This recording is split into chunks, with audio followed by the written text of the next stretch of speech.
Hi everyone, this is Who Gets the Glory, and today we're reading Streams in the Desert for September 16th. Hide in the Kerith Ravine, 1 Kings 17:3. God's servants must be taught the value of the hidden side of life.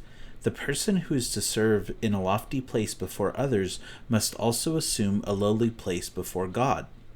We should not be surprised if God occasionally says to us, "Dear child, you have had enough of this hurried pace, excitement, and publicity. Now I want you to go and hide yourself.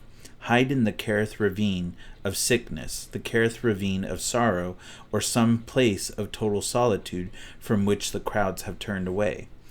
And happy is the person who can reply to the Lord, "Your will is also mine. Therefore I run to hide myself in you. I long to dwell in your tent forever and take refuge in the shelter of your wings." Psalm 61:4.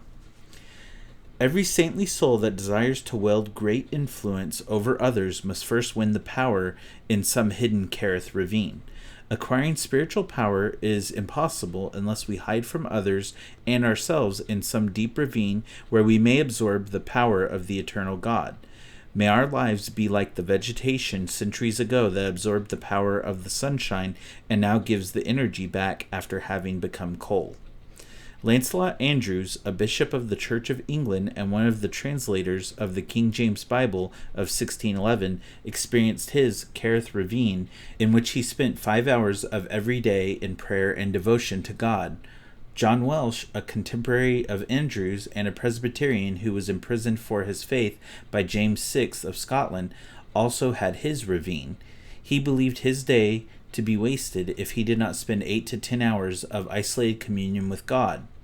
David Brainerd's ravine was the forests of North America, while he served as a pioneer missionary to the American Indians during the 18th century.